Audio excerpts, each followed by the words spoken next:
Bonsoir, bonsoir frères et sœurs et bienvenue sur TV et Radio de Vie. Nous sommes en direct sur, n'est-ce pas, TV et Radio de Vie. Il est 20h45 heure locale, heure de Paris. Et nous sommes en direct. On est, je pense, si je ne me trompe, le 9, Loufiane, le 10 le 9 voilà, donc le 9 avril 2014. Je suis encore de l'autre côté, hein, donc complètement, enfin, je veux dire au ciel, quoi. Et il y a le même problème avec le calendrier grégorien, frères et sœurs, voilà. Donc on est le 9 avril 2014 et nous sommes bel et bien en direct sur TV et Radio de Vie. C'est une joie de vous avoir avec nous. Nous allons ce soir parler de la gratuité, de nouveau, la gratuité. Donc je sais que on ne va pas se lasser de parler de même chose parce que c'est salutaire, n'est-ce pas? On a besoin de revenir à la parole vraie, à l'évangile pur, mes amis. Père, au nom de Yeshua, nous te bénissons, nous te confions, Seigneur, nos cœurs, nos vies ce soir. Nous te prions, Seigneur, au nom de Yeshua, pour cette émission, pour nos frères et sœurs qui sont connectés. Nous voulons, Seigneur, ensemble, honorer ton nom, bénir ton nom, Seigneur. Au nom de Yeshua, nous te prions. Amen. Bonsoir tout le monde. On est, voilà. Bonsoir. Je ne sais pas si le micro est allumé. Ah, c'est parfait. Tout va bien? Oui, tout va très bien. Alléluia. Ouais, je vais être là avec ma femme, mais l'enfant a fait une petite fièvre. C'est Ok. pourquoi elle n'est pas à côté de moi. C'est pas grave. Ouais, Je crois mais que elle me suit là où elle est. Alléluia. Dieu permettra de toute façon le temps.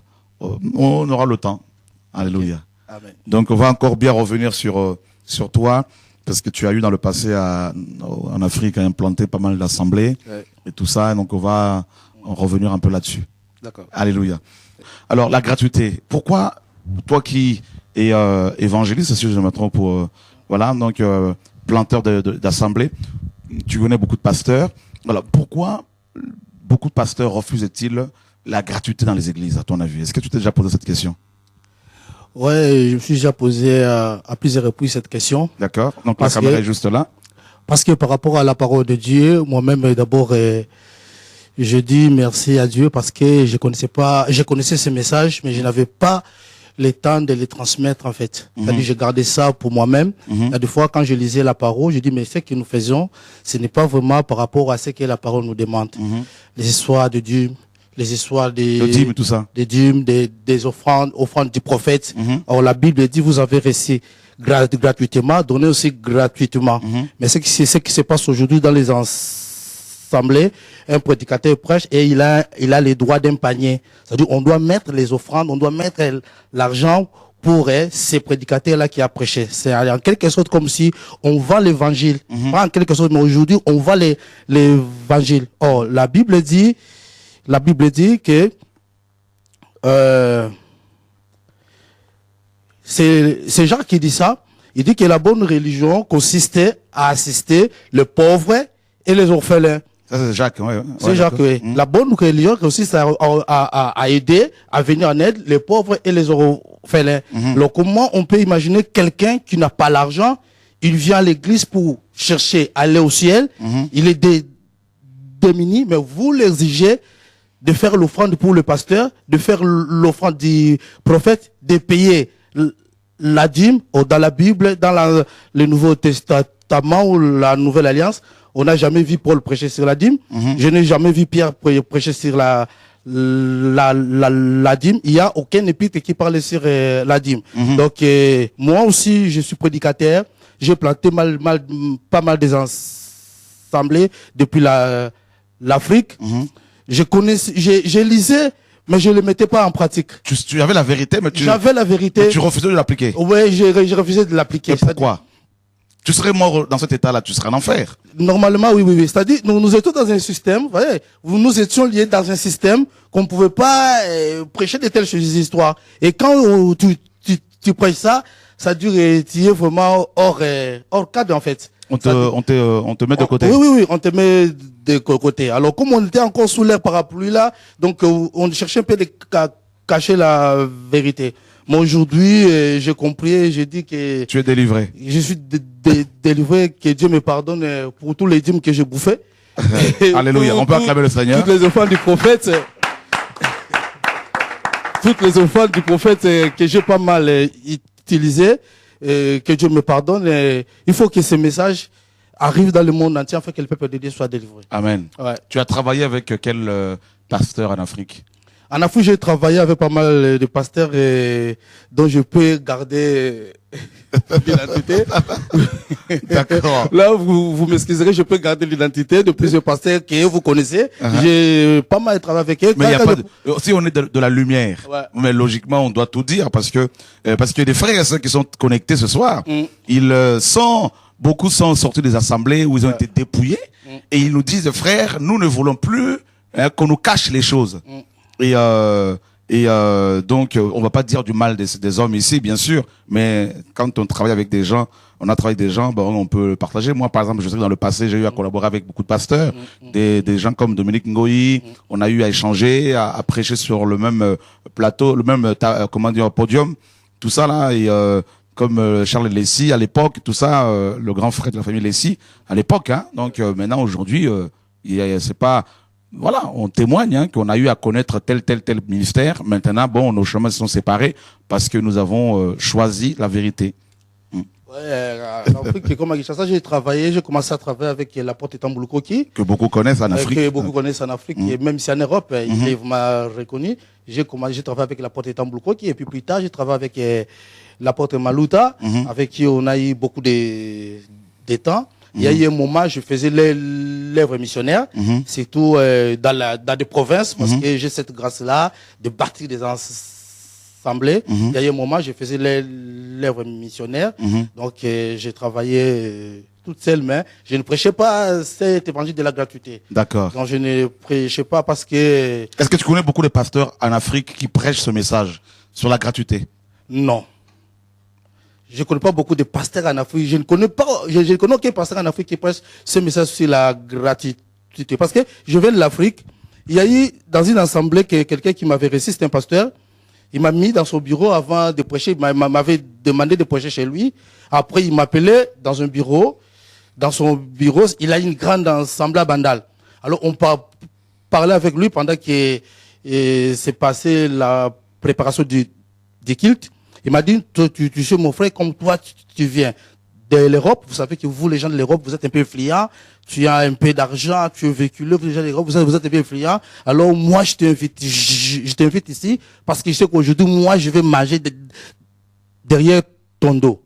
Tu vas manger derrière mon dos, ça veut dire quoi? C'est le pasteur, le visionnaire de cette église. Le visionnaire de cette église. Waouh. Soit, disant le visionnaire.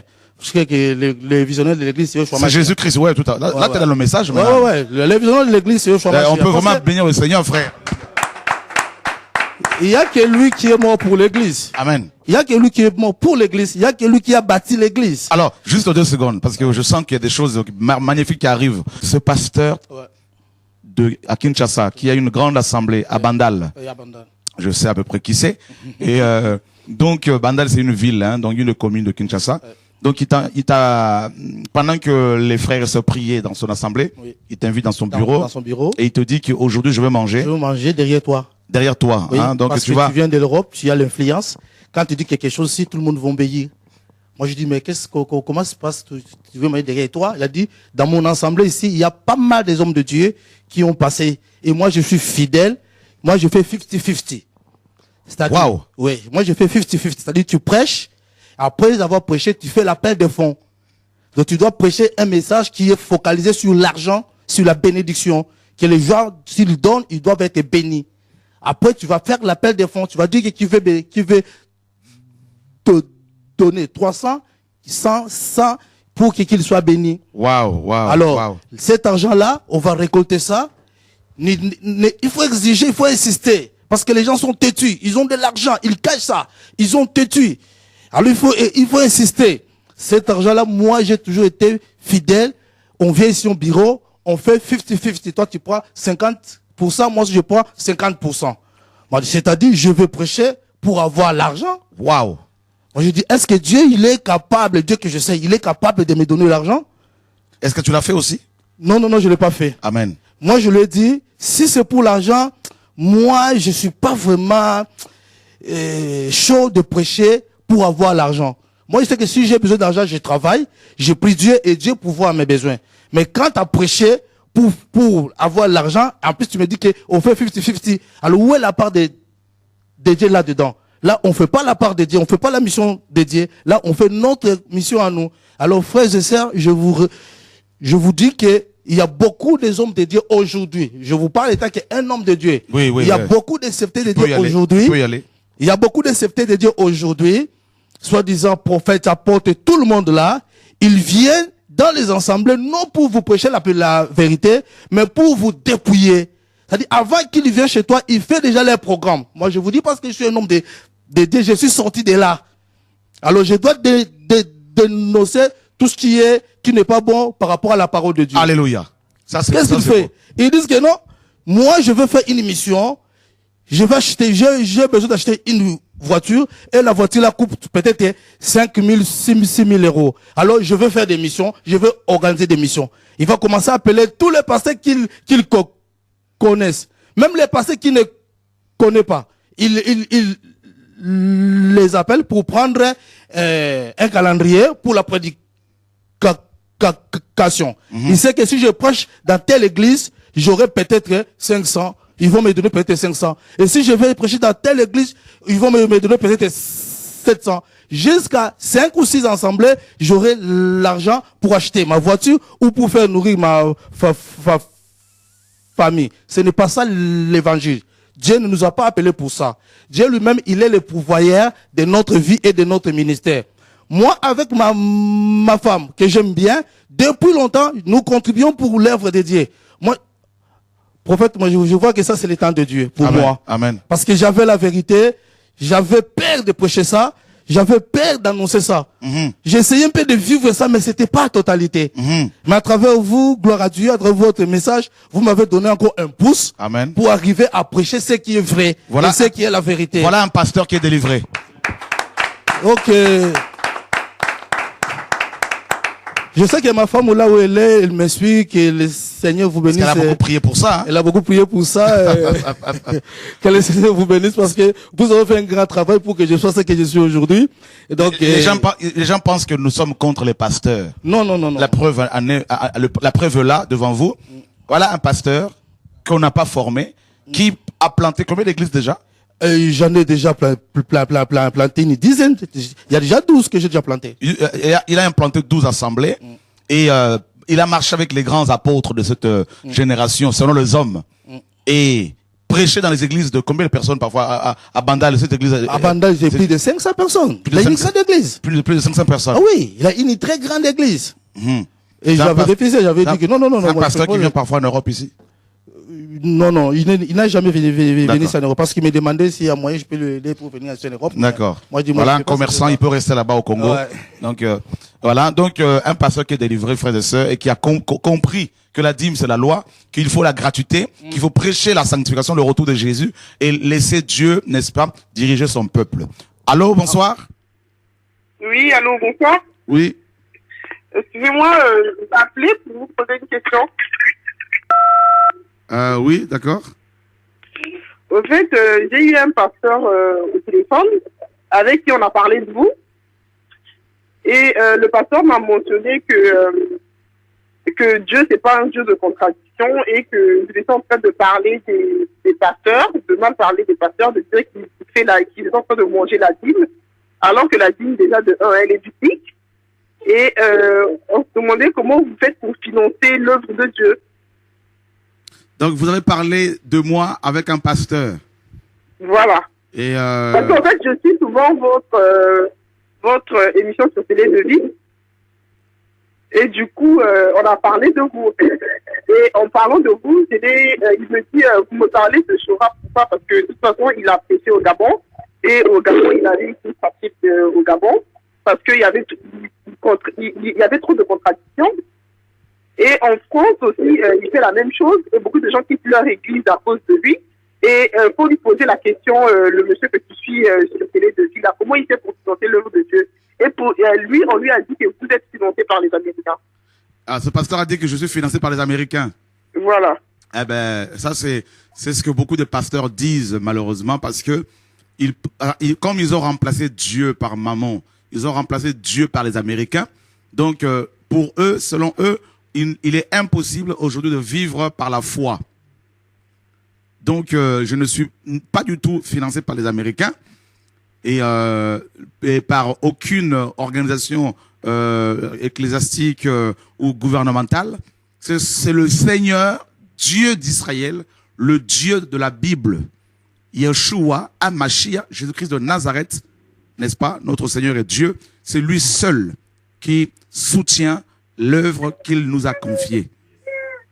Et c'est pour cela, je tiens ce soir à lui rendre les actions de grâce, à lui dire un grand merci et à le crier haut et fort que sans Jésus-Christ de Nazareth, je n'aurai plus aucun soutien, plus aucun, n'est-ce pas, plus la santé, donc rien du tout. Donc, honnêtement, à lui seul, la gloire, la louange, l'honneur, la majesté, les actions de grâce. Donc, et ensuite, et bien sûr, parce que c'est le Seigneur qui soutient son œuvre, il touche les cœurs des uns des autres, de ses enfants, qui volontairement participent à cette vision que le Seigneur nous a confiée. Et par des dons, par la prière, par leur soutien, leurs conseils. Et c'est pour cela que nous pouvons offrir, il y a des frères et sœurs qui font leurs albums, hein, et on arrive à offrir ces albums gratuitement.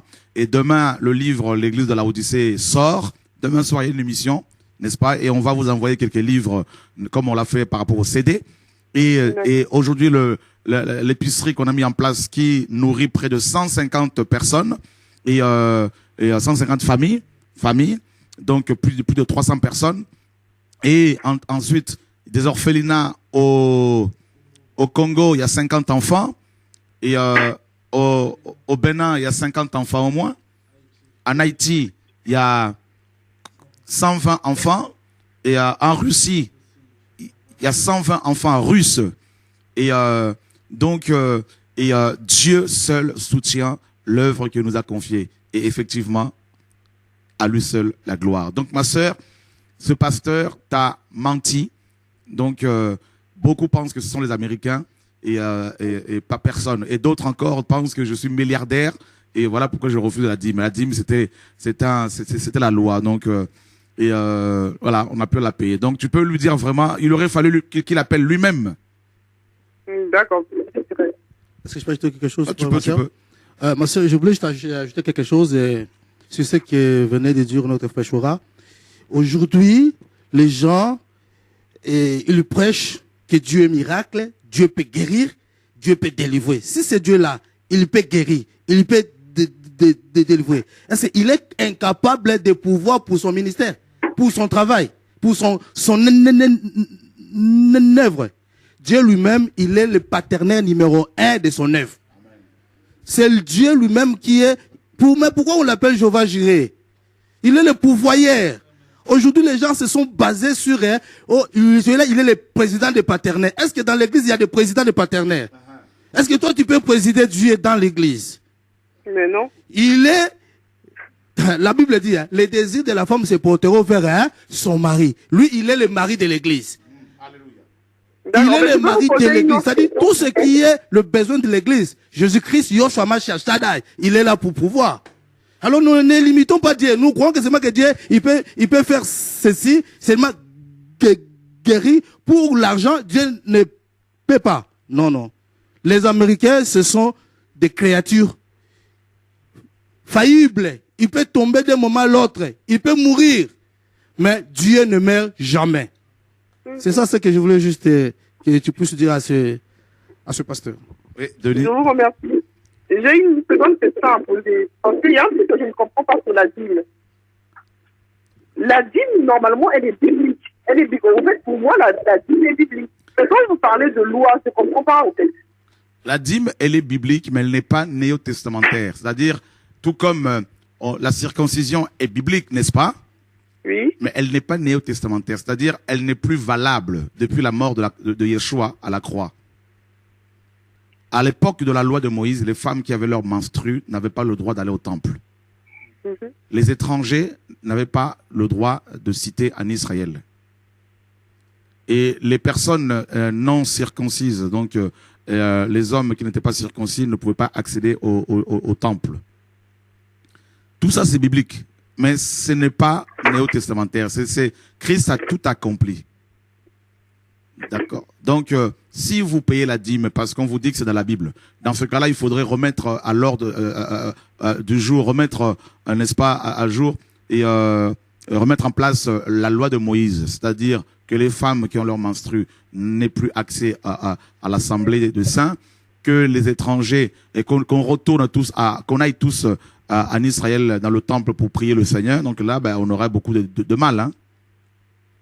D'accord. Donc c'est des choses qui ont déjà été accomplies. C'est le passé. Donc voilà. Donc maintenant, si vous voulez beaucoup plus d'informations, de plus amples informations, de renseignements, il n'y a pas de souci. L'équipe technique vous donnera tout ce dont vous avez besoin pour être éclairé, enseigné. Mais sinon, est-ce que je peux savoir le nom de ce pasteur? Le nom du pasteur, c'est Justin Kali. Comment? Pasteur Justin Kali. Gabi? Kali. Kali. Mm. C'est un Africain? Oui, c'est un Africain, oui. Pasteur Kali, je ne connais pas. Ouais. En tout cas, ben, tu lui dis que j'aimerais bien débattre avec lui sur le plateau de TV de Vie. D'accord, ok, c'est vrai.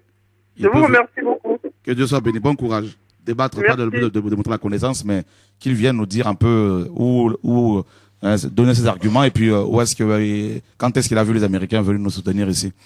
Voilà, frères et sœurs. En tout cas, moi, je bénis le Seigneur pour ta vie parce que je me rends compte que ben, tu sais que ce qu'il faudrait faire parce que il faudrait maintenant que tu ailles voir toutes les 12 églises que tu as établies pour rectifier le tir, pour restaurer, n'est-ce pas, pour présenter les excuses à ces gens qui ont été peut-être qui ont été aussi mal enseignés. Et parce que c'est ce que moi j'ai fait, hein. Donc je demandais pardon aux frères et sœurs à l'époque par rapport aux enseignements que j'avais apportés, qui étaient erronés, parce qu'on était tous dans le système religieux. On nous a appris les choses comme ça. Une fois éclairé le Seigneur, par le Seigneur, j'ai eu à faire cette démarche-là, à aller rattraper toutes ces églises. Il y en a bien sûr qui m'ont rejeté. On bénit Dieu, mais néanmoins, je suis, n'est-ce pas, quitte devant le Seigneur. J'ai fait ma part. Donc, je crois que il faut vraiment faire cette démarche-là auprès des pasteurs que tu connais, les contacter, les appeler et leur partager ces choses parce que ça fait des dégâts. On fait des dégâts avec ces enseignements erronés.